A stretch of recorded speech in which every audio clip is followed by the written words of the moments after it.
নেত্রকোনা জেলার আটপাড়া উপজেলার সুখারি ইউনিয়নের নাজিরগঞ্জ বাজারের মোট আয়তন প্রায় ২০ একর।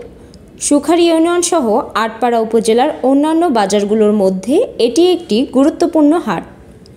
স্থানীয়রা জানান, ব্রিটিশ শাসনামল থেকে এই নাজিরগঞ্জ বাজার পাট ব্যবসায়ের জন্য প্রসিদ্ধ মোকাম। ব্রিটিশ শাসনামলে তৎকালীন গৌরীপুরের জমিদার রাজেন্দ্র কিশোর চৌধুরী নাজিরগঞ্জ বাজারটি প্রতিষ্ঠা করেন।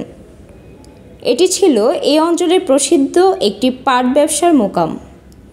দিনে ১০,০০০ মণ পাটও বেচাকেনা হতো এক সময় এ বাজারে।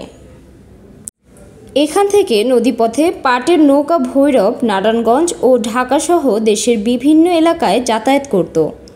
আগেকার সেই জৌলস এখন আর নেই নাজিরগঞ্জ বাজারের। এখান থেকে নদীপথে পাটের নৌকা ভৈরব, নারায়ণগঞ্জ ও ঢাকাসহ দেশের বিভিন্ন এলাকায় যাতায়াত করত।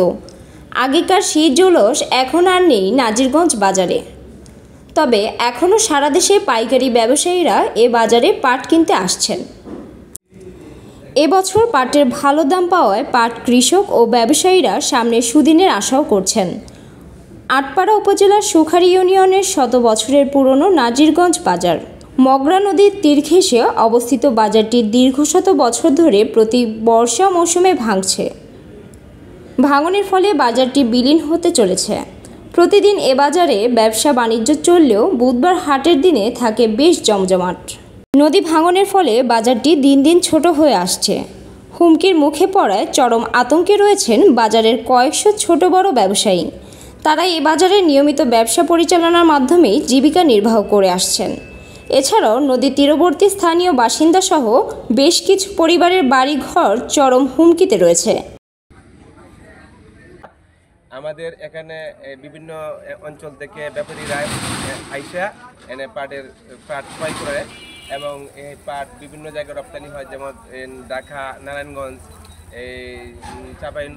রাজশাহী, মেহেরপুর, এরপরে হলো আপনার জামালপুর, পিয়ারপুর, ওই জায়গায় পাট এখনও রপ্তানি হয়। বগুড়া সহ বিভিন্ন অঞ্চল থেকে ব্যাপারীরা এসে পাট ক্রয় করে এবং কেনা বেচা হয়।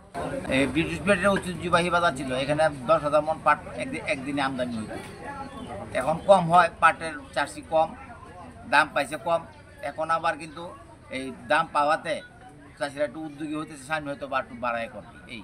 এ অবস্থায় প্রয়োজনীয় ব্যবস্থা গ্রহণ করে বাজারটিকে টিকিয়ে রাখার জোর দাবি এলাকাবাসীর।